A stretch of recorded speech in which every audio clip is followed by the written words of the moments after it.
Welcome to the 9 to 5 Wellness Podcast. How are you guys doing? I am doing great. Today, we are going to talk about some symptoms that most of us deal with, but we have no idea what's going on. So, if you're someone who has ever dealt with chronic, unexplained symptoms that leave doctors scratching their heads, they've done your blood work and they're like, oh, we have no idea. Maybe like your CRPs are high, but we really can't pinpoint what's going on. Then you're in the right spot. You are listening to the right interview because we'll be discussing an invisible threat, mold. And we have a wonderful guest joining us today who's an expert on this topic. Joining us today is Dr. Diana Stafford, a board-certified physician and functional health practitioner specializing in gut health, mold illness, and toxins. She is the founder of the Detox Doc.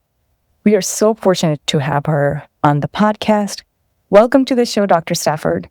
Thank you so much for having me. I'm excited to be here. I'm super excited. Quite honestly, I don't know a lot about mold toxicity, but all the symptoms that I've read about it, I'm like, a lot of my patients deal with that. Like, how come we are not talking about it more? So that's why when we connected, I was like, oh my gosh, I have to talk about this on the podcast because I want to help people understand that this might be something they want to rule out. So I'd like to start with the basics, Dr. Diana. How are we exposed to mold? Yeah, absolutely. And it's so common, right? But something that we might not think about beyond, okay, we should probably throw away this food that has gotten moldy, right? But it's so much more than that. So we can commonly actually be exposed to mold in our indoor environment. Home, work, school, car. I'm talking any indoor environment. And again, just off the bat, I do want to say none of this is to scare anybody or to instill fear of mold, but just to be aware and empower you with this knowledge so that you can figure out whether you may want to get this investigated if you do have some unexplained health symptoms. So mold is, I don't want to say mold is everywhere, but mold is ubiquitous. Okay, mold is in the environment. It is doing its job. It is a decomposer. It is very important for that purpose. So that's all fine and well. But then when it gets into our home, for example, and say there was a water damage event, or even not even if you had a flood, but maybe just a leak in the bathroom, very common things, right? Mold can actually start growing within 24 to 48 hours. So mold grows very quickly if it's given moisture and an organic material to feed on.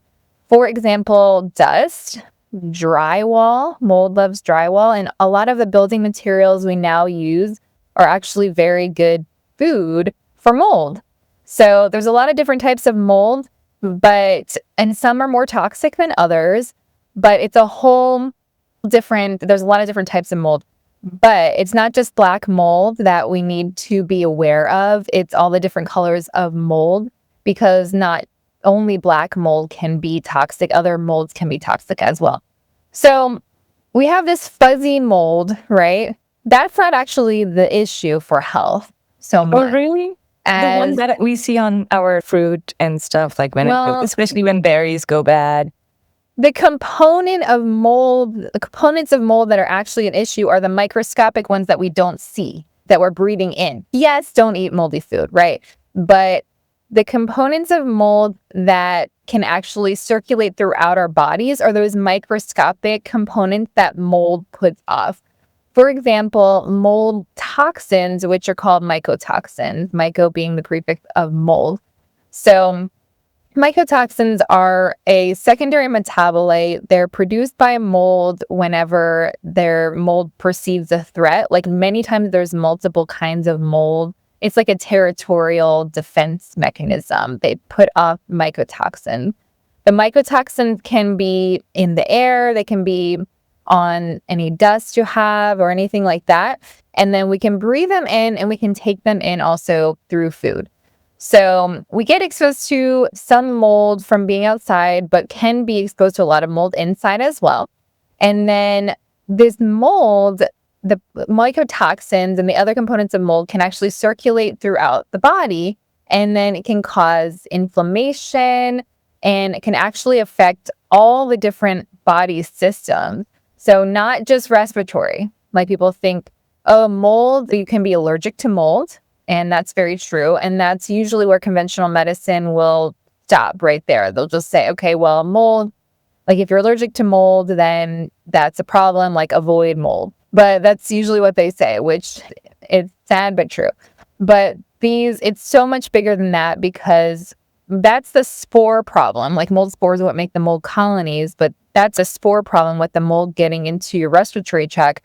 But again, those toxins circulating throughout can cause mold toxicity, which is a issue of inflammation, immune system suppression, or what we call dysregulation. So it's either too active or not active enough, your immune system, or things like neurologic symptoms, skin symptoms, urinary symptoms, hormone imbalances. Like all of these things can be caused by the inflammation and immune dysregulation that's from mold. As you can tell, I could talk about this exact question and topic for hours in and of itself, but that's in a nutshell, what mold is and what components of mold actually cause health issues.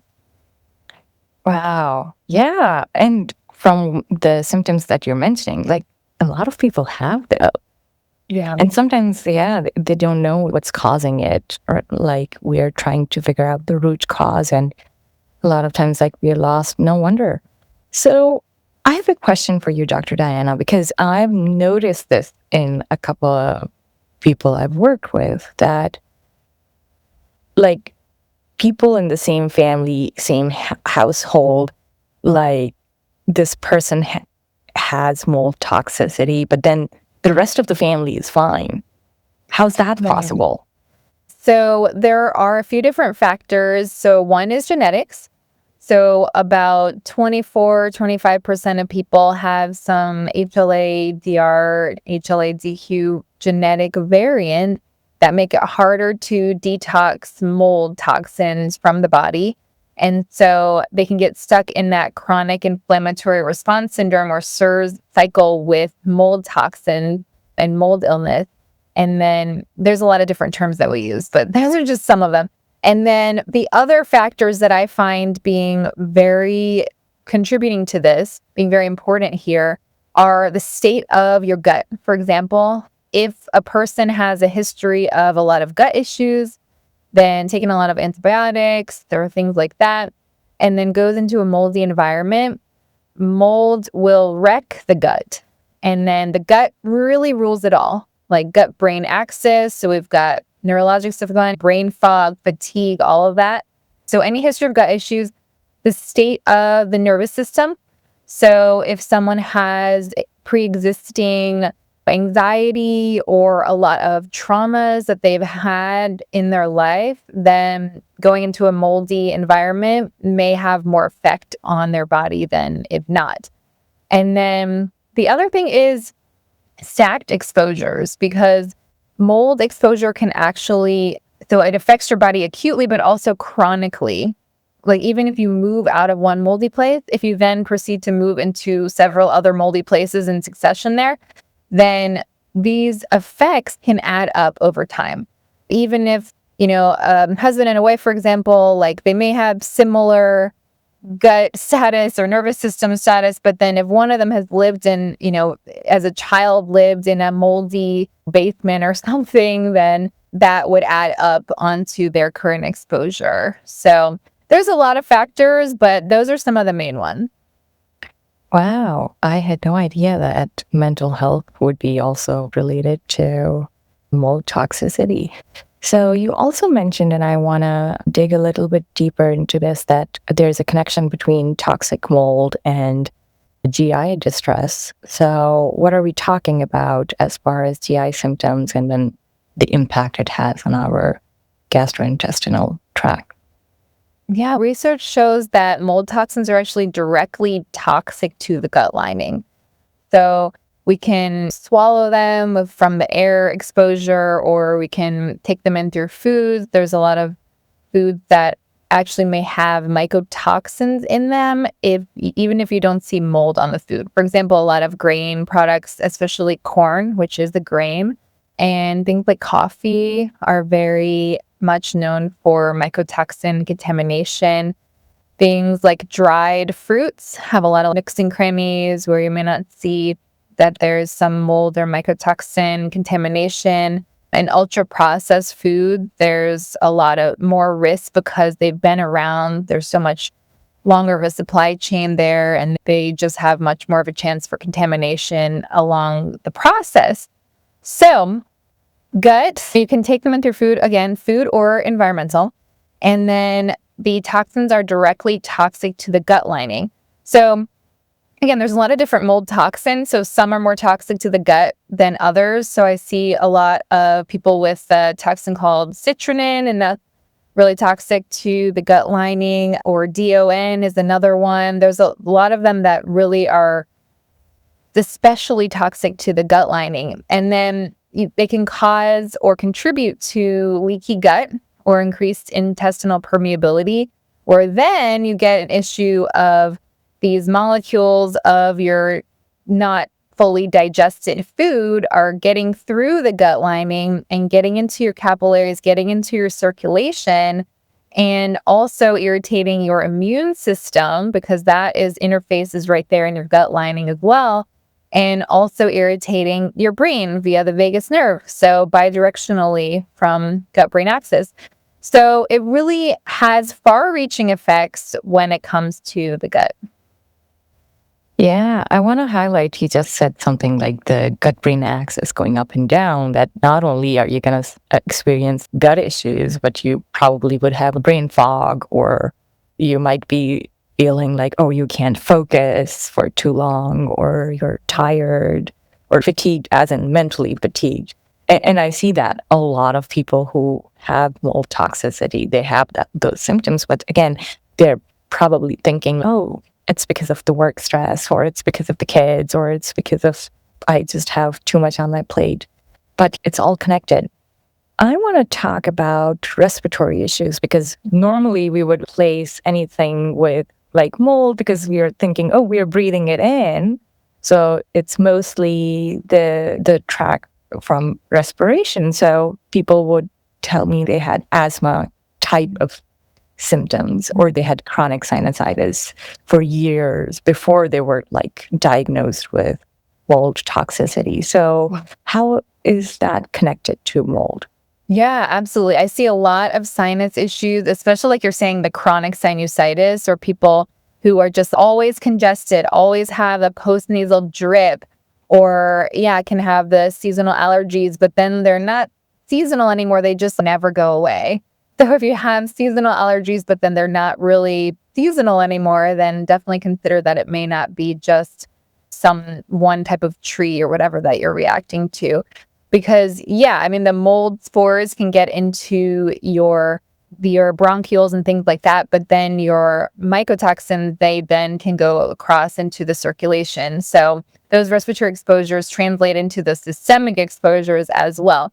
So I do see a lot of asthma-related symptoms, but I will say that respiratory symptoms with mold are not even as common as something like brain fog, fatigue. I think across the board, brain fog and fatigue are the most common.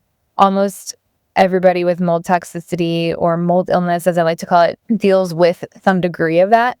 But circling back to the sinuses, yes, you can have mold spores, and you can have what's called colonization in the sinuses. So mold can be in biofilms there, which means it's with bacteria and other things that are in the sinuses, and continuing to drive this cycle of inflammation. So it all kind of goes back to that inflammation, immune system issues piece, where you can't fight this off, because it's okay, aren't we just going to fight this off as we're exposed to it? We have a liver for that, right? Everything just kind of processes out, right? It's fine. But actually, our livers are very overwhelmed by toxins at this point. Fatty liver is common. I read stats for anywhere from 30 to 60%, depending on which study you read, of adults have some degree of fatty liver or liver dysfunction in general. Don't rely on your liver to just clear the hundreds of toxins that we're all exposed to on a daily basis just by living in today's world. So it's definitely something that can kind of take hold in your body, and it can continue to have a lot of health effects. But healing is possible. So, I mean, we'll talk about that, but healing is definitely possible from a mold illness. That is great. That's good to hear that, yeah, you can reverse it to some extent. What's the testing? Like, what kind of testing is involved, or what is the conventional testing for mold toxicity? Yeah, so conventional tests don't usually find mold illness at all. So, because I like to test directly for the mold, the mycotoxins. And conventional testing doesn't do that. I use a urine mycotoxins generally to test for the mold toxins. That is the only test that will directly test for those toxins. It's a urine test, so it will tell you what you're peeing out right now. So we have to take it in context of your symptoms, your exposure. Are you in a known mold exposure? Are we trying to figure out where this exposure may have come from, or things like that? And then, because how much is still in your body, we're not going to go take a biopsy and measure mold. We don't do that. So, and then you can test in the blood for the antibodies to mold toxins. So that's a bit of a different set of information, but also useful. So I'll get that in some cases, depending on the person as well. But yeah, there's some other tests too. So you can get a blood test for antibodies too. Is that correct? Yeah, so you can get the mycotoxin antibody test, which is a blood test as well. And sometimes if people know that they have issues with their detox pathways, like they have a lot of lymphatic issues or constipation, or they know that they're a poor detox, or maybe they know that already, then I would definitely do the blood test in that case. So either one is going to give me some good information, but I do also want to note a couple other tests because there's not one perfect test for mold. It's a clinical picture. The best test is actually working with a provider to go ahead and see, like, whenever people ask me what tests you, they say, what are your symptoms? Like, because we don't know exactly what you need only based on just, what test is it? I want to know, what are your symptoms, right? So as a doctor. So I usually do gut testing as well. And I do organic acid testing, which is going to test for your cellular health. And it has a fungal colonization section. Lastly, I will say that inflammatory markers for CIRS, or chronic inflammatory response syndrome, are really helpful to see. If you have that, then I may have a different strategy for treatment than if you don't. So there's a whole list of that blood work as well, but suffice it to say CIRS labs. Awesome. So I love it, because you are like, this is like music to my ears, that you're treating the person in front of you like customized medicine. This is what customized and personalized medicine is, and it should be. So you would probably start with a urine analysis, but you probably complement it with other tests depending on what the symptoms are for the patient. So, okay, let's say somebody's test results come positive. How should they deal with the environment that they're in, their home, the quality of air in their home? What are they doing to mitigate that? Because, of course, they don't want to be exposed to it again and again, right? Yeah, absolutely. And I mean, I think the first thing is just to take a second, and because it's very jarring and very stressful when you realize that your home, which is supposed to be your sanctuary and your safe place, is potentially making you sick. So I just like to have people do some nervous system exercises and not get stuck in that loop of like, oh my goodness, what am I going to do? So that's the other side, right? Is the environmental side. So the best test on the environmental side is actually going to be an assessment as well. If you can get, a mold assessor or IEP, indoor environmental professional, to come in, and they vary widely, I'll just say, and as far as like how much they're going to do and how good they are at what they do. So if someone does who's listening does have an area of the country that they're in that they need a mold assessor in, then you can comment or you can message me and I can see if I know anybody, because you really want to make sure you're vetting these pros before you call them in. So that being said, so the best test is going to be a full assessment of your environment. But if that's not possible, then there's also, so I know of like a DIY course that is really good, that is by some mold assessors that you can actually use to figure out where the mold moisture issues are. But generally, I would say, if you're trying to figure out where the mold is and you can't get a mold assessment, I would start by checking the most moisture prone areas of your home. I mean, your bathroom, right? Showers, Like your bathroom. showers, your kitchen, under sinks, okay? And things like the HVAC is so common. If you've never looked at your HVAC, or had it serviced or things like that, then, that's a good place to kind of check. But moisture prone areas, and then like attics and basements or crawl spaces are really moisture prone, and we don't really go into them that often. So it's like, you may never have gone into those spaces, but they're still part of your home's ecosystem because they can be connected via the HVAC, which is the lungs of your home. So definitely it's a whole ecosystem that has to be considered. And so, yeah, I wouldn't even comment on what's the best like DIY test, because all of them have limitations. ERMI is the most informative of all of the tests, but you have to have 90 days approximately of dust to test that accurately. So it has to be done properly in order to get something that's not going to just tell you indeterminate and stress you out more, because it's, the test isn't really valid. And then you're like, well, why did I just buy this? So I would say call in the pros if at all possible. Oh, wonderful, wonderful. Oh, I had no idea that it could be like a 90-day assessment, but thanks for explaining that. So someone who is recently diagnosed with mold toxicity, what would be the first critical steps that they need to take to begin the healing process? Yeah, so my framework is called stabilize, optimize, and clear. Okay, so the first phase is to stabilize. So we already talked about the nervous system, making sure that you are not in fight or flight, or kind of working on not being too stressed out about the whole thing. And that's a whole nother topic, but you can do different somatic exercises and breathing exercises to just keep as calm as possible while you're going through all this. And then, so other things in stabilize are starting a healing diet and limiting your toxin intake. So we already talked about the highest mold food, but just basically broad strokes, it's low in sugar, mold, and yeast, candida, which is mold cousin and feeds on simple sugars. It's a simple creature, low in simple sugars, low in processed food. And then you want to go ahead and eat the rainbow if possible. Low inflammation diet, right? Like anti-inflammatory diet is what I talk about for mold.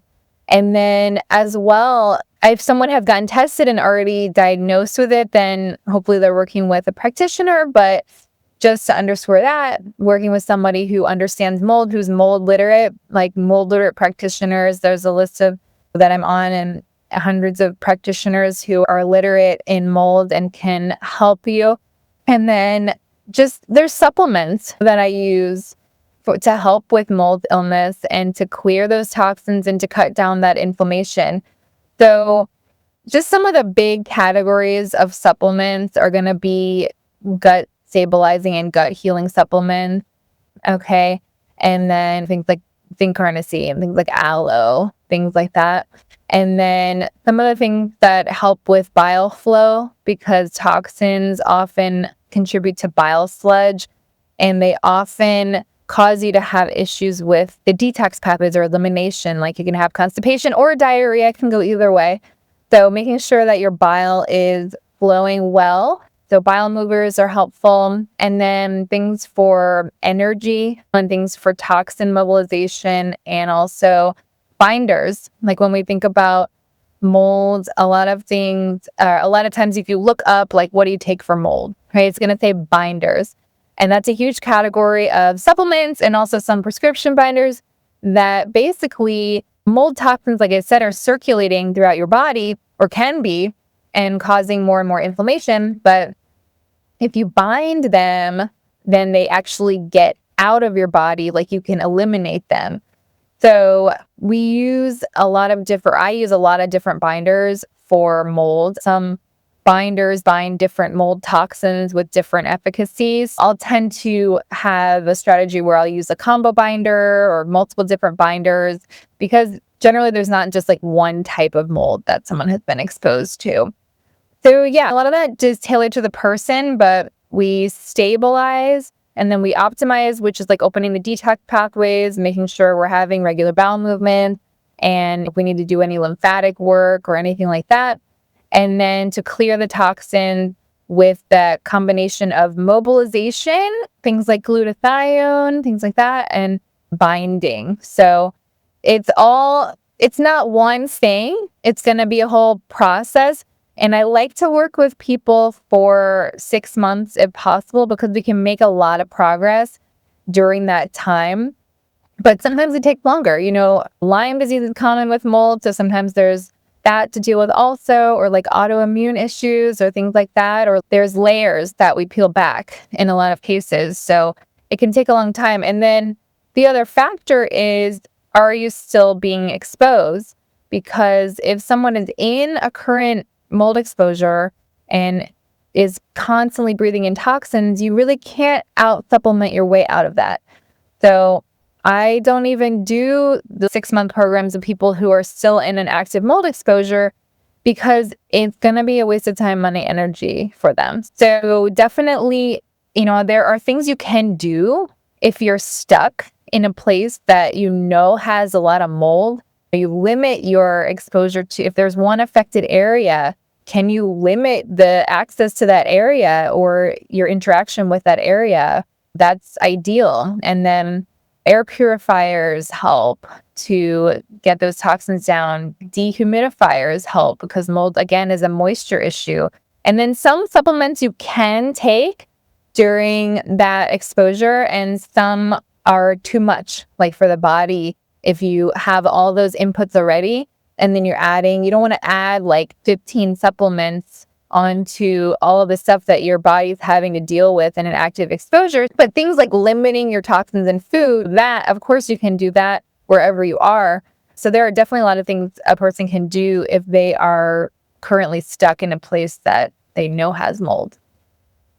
Wow, sounds wonderful. I love how you just explained that there are supplements you can take. Glutathione is really good in general too, and all the anti-inflammatories are great just for your health too. That's a great place to start. Yeah, the master antioxidant. Love it. Yeah. And then like the 6-month time period, the timeline, it's a doable. That's a lot of like hope for people if they can remove themselves from that environment in a timely manner. But yeah, that's great. Anything else that our listeners should know about mold, something that you commonly see in your patients and would like to share with our listeners? Yeah, I think I would say anything unexplained. Just a couple of examples. If you're dealing with, I mentioned urinary symptoms, but interstitial cystitis is something that I feel like is very common now, and people don't know what's causing it. It's just inflammation, right? Itis is inflammation. But it all goes back to toxin load in a lot of cases. So if you're dealing with something, any kind of like pain on your body, chronic pain, any kind of symptoms that your doctors have been puzzled over, or are just saying, oh, like you said, it's just anxiety, it's postpartum, it's getting older, it's perimenopause, it's this, it's that, whatever, insert the gaslighting explanation, then consider mold. Visual symptoms, it can be anything. I have a mold symptoms quiz because people say, okay, it can cause anything. That's helpful. But yeah, there are some things that are more common than others with mold, like the brain fog and fatigue, and then sharp ice pick pain. It can cause like sharp shooting pains, actually. Oh, like a nerve? Oh, kind of like a nerve pain, but in the back of your head? And also in other places, the pain can be, but I see a lot of headaches in the back of the head from ochratoxin A, which is the most common mold toxin that I see across the board from Aspergillus penicillium mold. So if someone's dealing with that or things that just don't fit with the diagnosis you've been giving and you feel like you're just scrolling trying to find some explanation, make sure you've checked into toxins and mold because, mold isn't the only thing usually in the home ecosystem. There's often bacteria and other things that go with it. But when you're detoxing mold, you're detoxing a lot of that too, like endotoxins from bacteria, things like that. So this is all very useful just for resilience. And the other thing I would say that's really important in this whole process is just the mindset. Because not identifying with the mold, like mold loves stagnation. Mold grows in these musty environments that people don't go in. So if you are like that and stagnant and not moving around and not doing anything, then mold will affect you more as well, if that makes sense. Get moving, get outside if possible. I know you're all about that, which is awesome. And just keep the mindset that your body knows how to heal. Mold has been around forever. It's nothing new. Our bodies have been dealing with it. Our bodies are just more overwhelmed with all the toxins in the modern day. And also the building materials are not what they used to be. And so there's all these factors that go into the fact that mold seems to be affecting everyone out of nowhere here, but it's really not that. It's just that we know more about it. And also these other factors that I mentioned. So keep the mindset that your body knows how to heal and you're going to overcome this. And then those are the people, like I can tell who's going to heal quicker in my practice. And it's the people who say, this is my year. Like I am going to heal this year. And they're talking positively. If someone has decided that nothing's going to work for them, it might not work. Everything starts with your mindset. That's the biggest, I think, the biggest treatment.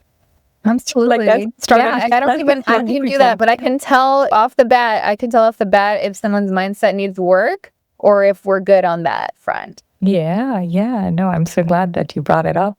So, Dr. Diana, where can our listeners and viewers find you? Yeah, so I'm a detox doc on all platforms. And my website is drstafford.com with the doctor spelled out. Awesome. Great. Thank you so much for sharing all of this information with us and your wealth of knowledge. I have learned a lot, and I bet our viewers and listeners will learn a lot too. I do want to put out a disclaimer here that everything that we discussed related to mold toxicity on this episode is just for educational purposes. This is a conversation between two friends. This is just for knowledge and for education purposes. It's not a diagnosis and it's not an official prescription or treatment plan either. So for that, please consult with your healthcare practitioner. Thank you again, Dr. Diana, for joining us today. And for everybody here who joined us live or in a recorded episode of 9 to 5 Wellness, thank you for joining us. I'll talk to you guys soon. Bye.